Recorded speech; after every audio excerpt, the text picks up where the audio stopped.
नमस्कार दोस्तों, आप सभी का स्वागत है हमारे weather of Bharat YouTube channel पर। उत्तर भारत में 15 मार्च से शुरू हुआ लगातार आते रहे पश्चिमी विक्षोभों का दौर अब अपने अंतिम चरण में पहुंच चुका है। इस सीरीज का अंतिम सक्रिय पश्चिमी विक्षोभ फिलहाल मैदानी इलाकों को प्रभावित कर रहा है और अब इस पूरे सिस्टम का सिर्फ एक दिन का असर और बाकी है।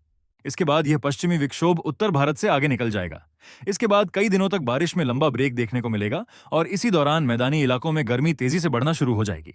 तो चलिए शुरू करते हैं उत्तर और मध्य भारत के लिए पूरा और विस्तृत मौसम विश्लेषण। उत्तर भारत पर आए इस ताजा सक्रिय पश्चिमी विक्षोभ का असर अब धीरे धीरे समाप्त होने की स्थिति में है। पंजाब, हरियाणा और राजस्थान के पश्चिमी जिलों से मौसम साफ होना शुरू हो गया है और कई इलाकों में बारिश वाले बादल भी कम होते जा रहे हैं। कल 9 अप्रैल को इस सिस्टम के कारण सिर्फ पहाड़ी राज्यों जैसे जम्मू कश्मीर, हिमाचल प्रदेश और उत्तराखंड के ऊपरी इलाकों में बिखरे तौर पर हल्की से मध्यम बारिश जारी रह सकती है, जबकि निचले पहाड़ी और तलहटी इलाकों में बिखरी हुई हल्की बारिश की संभावना रहेगी। इनमें जम्मू, सांबा, कठुआ, ऊधमपुर, कांगड़ा, ऊना, हमीरपुर, बिलासपुर, सोलन, सिरमौर, देहरादून, हरिद्वार, पौड़ी, नैनीताल, चंपावत और ऊधम सिंह नगर जिले के कुछ इलाके शामिल हो सकते हैं। वहीं पंजाब और हरियाणा के कुछ इलाकों में भी कल दोपहर बाद कहीं कहीं हल्की बारिश की संभावना बनी रहेगी। खासकर पंजाब के उत्तरी जिलों में एक दो जगह तेज बारिश या ओलावृष्टि भी देखने को मिल सकती है।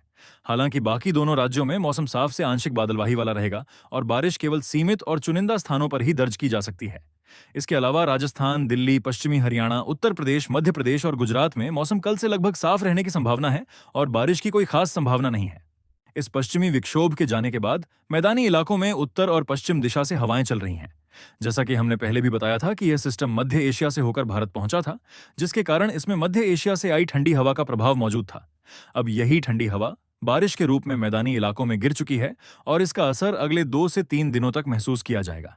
इसी वजह से पंजाब, हरियाणा, राजस्थान, पश्चिमी उत्तर प्रदेश और पश्चिमी मध्य प्रदेश में न्यूनतम तापमान सामान्य से काफी नीचे दर्ज हो सकता है और सुबह शाम हल्की ठंड का एहसास बना रहेगा।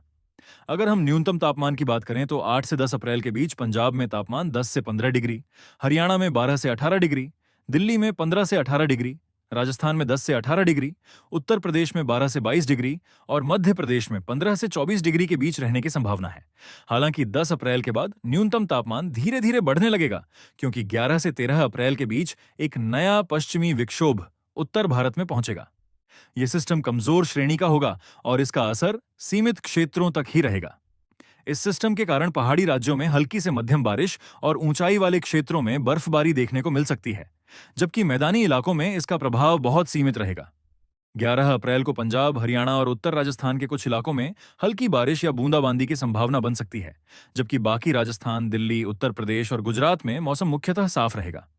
अब अगर आगे के मौसम की बात करें तो इस कमजोर पश्चिमी विक्षोभ के गुजरने के बाद उत्तर भारत में गर्मी का प्रभाव तेजी से बढ़ना शुरू हो जाएगा और मध्य भारत में भी तापमान में तेज बढ़ोतरी देखने को मिलेगी।